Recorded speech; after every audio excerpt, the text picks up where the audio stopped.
So in this class, we will discuss about factors determining exchange rate and why do exchange rates change, and that the three forces that every CAIIB aspirant must know.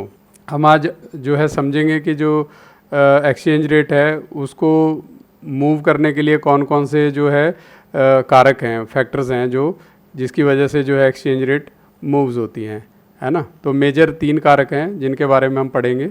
This okay, let us start with a question. Do exchange rates change randomly? क्या exchange rate जो है अपनी मर्जी से किसी भी तरह से मतलब किसी भी डायरेक्शन में चलते हैं? No. Classically these exchange rates they move due to 3 broad reasons. 3 broad reason हैं जिनकी वजह से जो है ये एक्सचेंज रेट जो है मूव करते हैं. सो वो कौन कौन से 3 रीज़न हैं? पहला जो है फंडामेंटल रीज़न है, ठीक है. So next is technical reason, third is speculation. तो ये 3 आपको याद रखने हैं एग्ज़ाम पॉइंट ऑफ व्यू से. So you may be ask questions regarding this reasons, ठीक है. तो आपको 3-4 ऑप्शन दिए जाएंगे, उनमें से कोई एक रीज़न मतलब दिया जाएगा कि ये किस टाइप के रीज़न हैं, ये है ना, ये फंडामेंटल रीज़न है, टेक्निकल रीज़न है या स्पेकुलेशन है ये, ठीक है. सो next we'll go into deep into these reasons one by one and we will understand the idea behind these reasons. So first we will take up fundamental reason. तो पहले हम fundamental reason जानते हैं जो basic reason है ना. So basic reason जो है पहला उसमें point आता है BOP. BOP is balance of payment. Balance of payment क्या होता है? आपका export minus import. तो आपके पास जो बैलेंस बनता है we say that it is balance of payment. तो इसको हम जो है आगे डिटेल में 1 by 1 हम in all this 6 points will be discussed. So second is economic growth and third one is physical policy and fourth is monetary policy. Then we have interest rates and political stability. So ये 6 point हैं, ये fundamental जो reasons हैं. So you have to remember this 6 reasons because they are frequently tested in the CIIB exams. तो इसके लिए एक memory trick है जिसको आप याद रखने के लिए इन 6 फैक्टर को यूज़ कर सकते हैं. That is BEFMIP. आप इसको ऐसे भी बोल सकते हो कि BFM इफ़ पॉसिबल, ठीक है. सो ये मेमोरी एड है आपको याद रखने के लिए. So next coming to the first point. तो पहला पॉइंट क्या है, अब हम थोड़ा सा इसको डिटेल में समझते हैं. विल अंडरस्टैंड इन डिटेल कि बैलेंस ऑफ पेमेंट्स ये क्या होता है. Suppose India exports more than imports. तो balance of payment is basically difference of export and import. तो अगर एक्सपोर्ट ज़्यादा हो रहा है, India is exporting more than it is importing, so what will happen is foreign currency will enter India. तो जब हम ज़्यादा बेच रहे हैं और ख़रीद कम रहे हैं तो क्या होगा, फॉरेन करेंसी जो है इंडिया में एंटर करेगी. तो उससे क्या होगा, जैसी फॉरेन करेंसी इंडिया में आएगी तो it has to be converted, then demand for rupee will increase. तो रुपीज़ के लिए जो है रुपी जो है उसकी वैल्यू जो है एप्रिशिएट होगी, है ना. So this is how balance of payment works. So अगर हम इसको एग्ज़ाम पॉइंट ऑफ व्यू से समझें तो इसमें सपोज़ आपको क्वेश्चन इसमें से पूछ लिया जाएगा कि अगर सरप्लस BOP है तो करेंसी क्या करेगी, एप्रिशिएट करेगी, डेप्रिशिएट करेगी. तो अगर सरप्लस है, अगर ऑलवेज एक्सपोर्ट ज़्यादा है और इम्पोर्ट कम है, then always currency will appreciate, ठीक है. और अगर डेफिशिएट हैं हम, डेफिशिएट मीन्स इम्पोर्ट ज़्यादा है और एक्सपोर्ट कम है, then the currency will depreciate. So इसको आप मेमोरी ट्रिक आप इस तरह से इसको याद रख सकते हैं कि if dollar is coming in the rupee become stronger. तो जैसे डॉलर आते हैं कंट्री के अंदर ज़्यादा तो हमारा रुपी जो है स्ट्रॉन्ग होता है, ठीक है. So next is number 2 factor is economic growth, ठीक है. अब इकोनॉमिक ग्रोथ जो है I need not to illustrate more, मुझे ज़्यादा समझाने की ज़रूरत नहीं है. तो as a banker you understand what is economic growth, but फिर भी हम एक एग्जांपल से इसको समझेंगे. Suppose India attracts Apple, Google and Tesla. तो ये अमेरिकन कंपनीज़ हैं, इनको जो है इंडिया जो है अट्रैक्ट कर लेता है अपने यहाँ इन्वेस्टमेंट के लिए. सो क्या होगा, that foreign investment will increase. तो ये कंपनी आएंगी तो नेचुरली फॉरेन इन्वेस्टमेंट आएगी हमारे पास, है ना. सो इससे क्या होगा, दस डिमांड फॉर रुपी राइजेस. तो जो रुपी की डिमांड है वो बढ़ेगी और जो एक्सचेंज रेट है वो हमारा स्ट्रेंथन होगा, है ना. सो मेमोरी ट्रिक है ये कि आप if economy is growing the currency becomes stronger.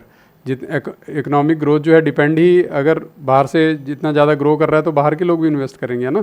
So that way your जो है currency becomes stronger. So next coming to the third point, that is physical policy. Fiscal policy कौन बनाता है? गवर्नमेंट ऑफ इंडिया, है ना.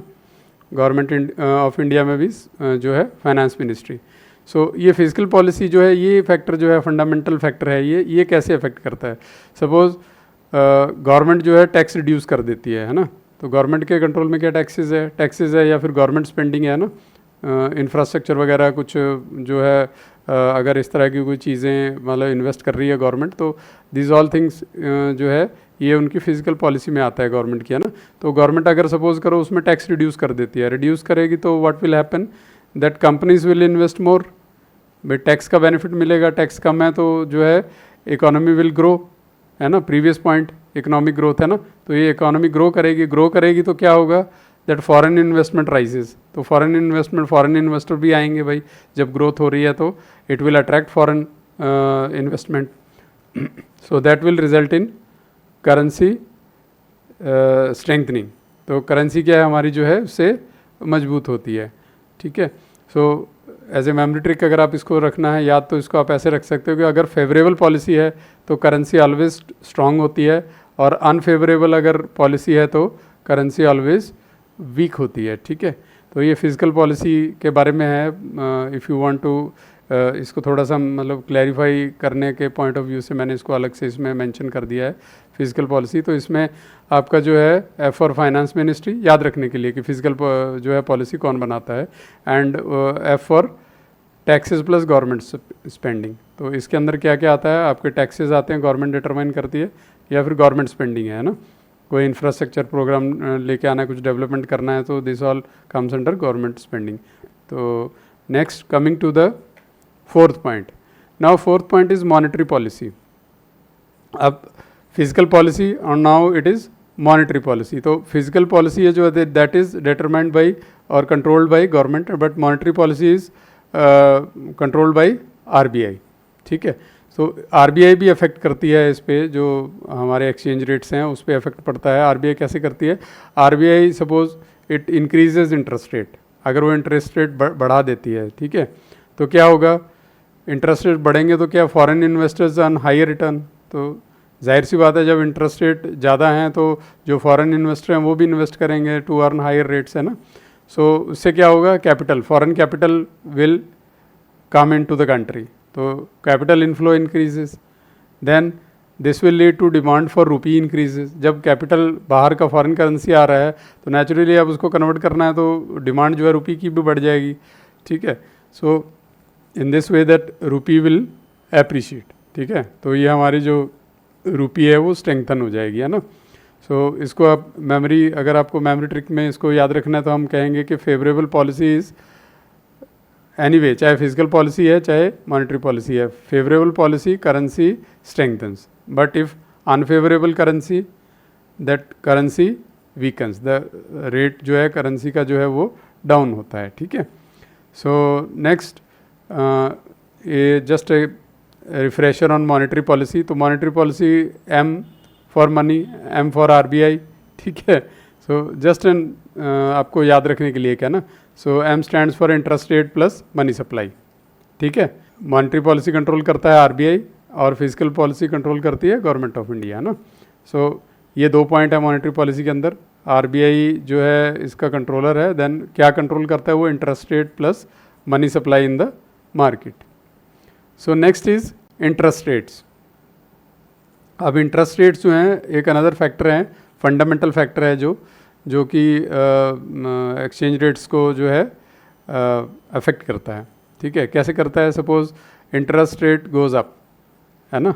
Interest rate अगर up चला गया है, ठीक है, if interest rate is going up तो क्या होगा, फॉरेन इन्वेस्टर्स विल कम इन. तो फॉरेन इन्वेस्टर्स क्या करेंगे, वो इंडिया में एंटर करेंगे क्योंकि यहाँ इंटरेस्ट ज़्यादा मिल रहा है उनको. So this will lead to increase in capital inflow. Capital inflow बढ़ेगा, कैपिटल ज़्यादा आ रही है, फॉरेन कैपिटल आ रही है, तो क्या होगा, एक्सचेंज के लिए जो है then demand for rupee will increase. तो रुपी की डिमांड बढ़ेगी, रुपये की डिमांड जब बढ़ जाएगी तो डिमांड एंड सप्लाई, जिस चीज़ की डिमांड ज़्यादा होती है तो वो क्या करती है, उसकी वैल्यू अप्रिशिएट करती है। सो रुपी विल अप्रिशिएट, तो रुपी अप्रिशिएट करेगा, ठीक है। सो बट ऐसा नहीं है कि जो है अगर इंटरेस्ट रेट बढ़े रहते हैं तो ये हमेशा ही अच्छा होता है, बट अगर लॉन्ग टर्म में अगर आप सोचें तो अगर ज़्यादा हाई इंटरेस्ट रेट हैं तो क्या होगा, तो it will slow down the economy. तो इससे जो है इकोनॉमी धीरे धीरे स्लो होने लग जाती है। क्यों होने लग जाती है? क्योंकि बाहर से बहुत सारा पैसा आ गया, उसको आप जो है कन्वर्ट करने के लिए नाउ यू नीड मनी। तो आपको जो है धीरे धीरे फिर अफेक्ट क्या होता है इसका, it leads to long term effect है ये, not in short term but in long term. क्या धीरे धीरे मतलब हमेशा इंटरेस्ट रेट बढ़ना अच्छा ही नहीं होता, तो अगर ज़्यादा देर तक हाई इंटरेस्ट रहते हैं तो धीरे धीरे it will lead to slower economy slow हो जाती है ना। So it leads to weakening of currency, ठीक है। So this is another effect of increasing the interest rate. Now next fundamental point is political stability. Political जो आपके हालात कैसे हैं ना किसी कंट्री में, so this also affects the foreign exchange rates, है ना। तो इसको भी अफेक्ट करते हैं। कैसे करते हैं? सपोज आपका जो है कोई भी गवर्नमेंट है वहाँ किसी भी कंट्री की, वो अनस्टेबल है। अगर अनस्टेबल है तो क्या होगा, so capital will leave, capital down होनी शुरू होगी, कि कैपिटल वहाँ से निकलनी शुरू हो जाएगी क्योंकि अनस्टेबल है, ठीक है। सो इन्वेस्टर भरोसा नहीं रखते तो क्या होगा, तो वो कैपिटल अपनी निकाल के किसी सेफर कंट्री में लेके जाएंगे। तो उससे क्या होगा, आपकी करेंसी जो है again it will weaken, currency आपकी वीक हो जाएगी।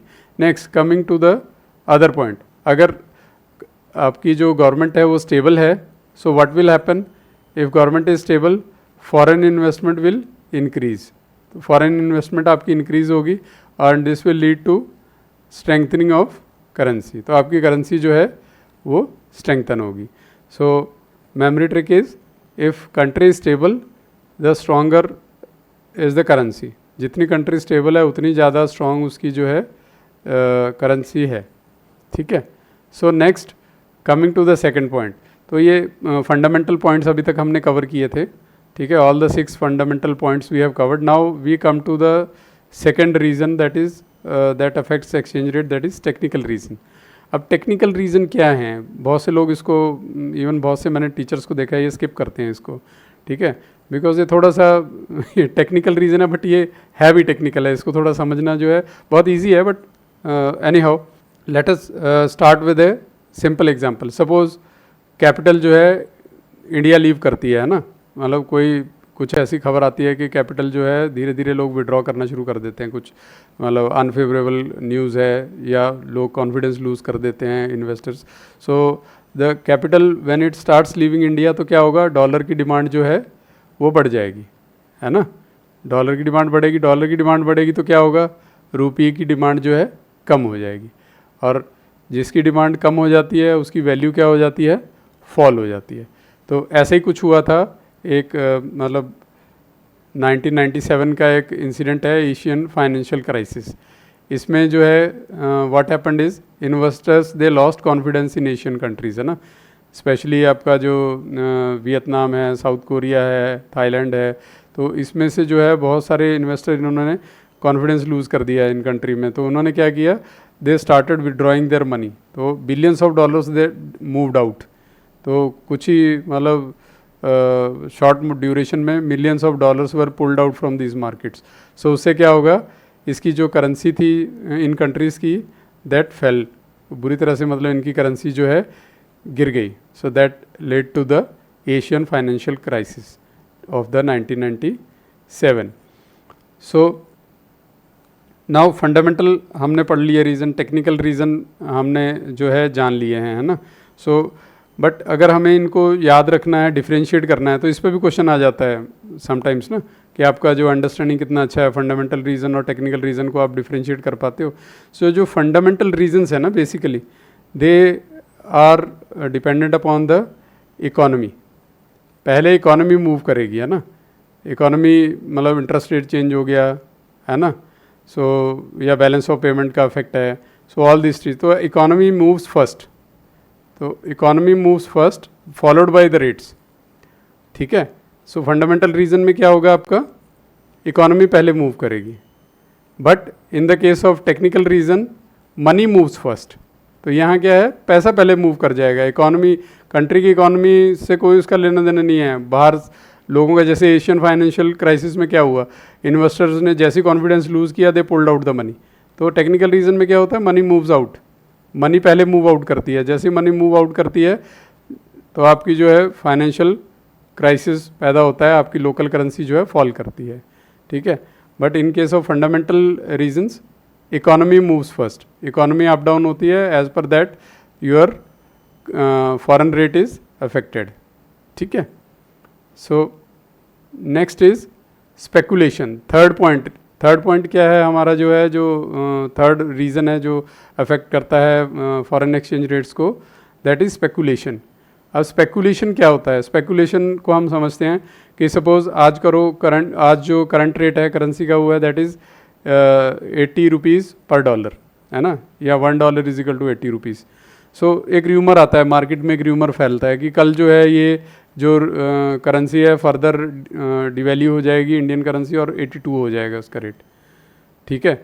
अब इसका 82 रेट हो जाएगा, मतलब क्या होगा, हमारी करेंसी डेप्रीशिएट हो जाएगी, डॉलर एप्रीशिएट हो जाएगा। सो जब डॉलर एप्रीशिएट हो जाएगा, वो ये रूमर है, इट इज़ नॉट मतलब कोई कंफर्म, एक न्यूज़ आ गई, न्यूज़ फैल गई मार्केट में कि जो है तुम्हारा जो है ये रेट जो है रुपये का डाउन होगा और डॉलर जो है rate will move up, it will strengthen. So now what happens is everyone starts buying dollars today. तो अब क्या है, सभी डॉलर दौड़ पड़ेंगे कि भाई चलो कल जो है वैल्यू बढ़ने वाली है डॉलर की, तो हम अभी जो है डॉलर को बाई कर लेते हैं। सो उससे क्या होगा, जैसे सभी बाई करेंगे तो डिमांड राइज हो जाएगी डॉलर की, है ना, डॉलर की डिमांड राइज हो गई। जैसे ही डॉलर की डिमांड राइज होगी तो डॉलर क्या करेगा, आज ही अप्रिशिएट कर जाएगा, जो कल अप्रिशिएट करना होगा उससे पहले ही वो अप्रिशिएट कर जाएगा, है ना। सो इसको हम बोलते हैं स्पेकुलेशन। स्पेकुलेशन बेसिकली हम स्पेकुलेट करते हैं, जो ये स्पेकुलेशन हम एक मतलब मान के चलते हैं कि शायद ये कल को इसका रेट बढ़ जाएगा, उसको सोच के हम जो है मार्केट में पोजीशन लेते हैं, तो इसको this process is called speculation, ठीक है। तो यहाँ एक हमने मतलब एक बहुत बेसिक से एग्जांपल लिया है कि हमने रूमर के बेस पे उसको ले लिया। रूमर ड्यू वर्क, रूमर भी मार्केट का बहुत बड़ा जो काम है वो रूमर्स में ही होता है, बहुत से लोग रूमर्स पैदा करके ही अर्निंग करते हैं ना। So that is a hard reality.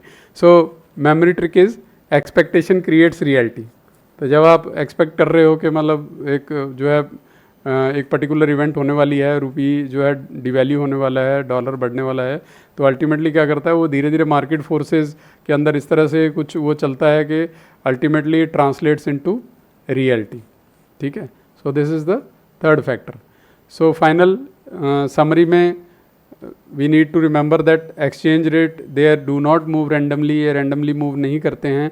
There are some basic reasons that lead to the change in these exchange rates. तो ये basically तीन हैं.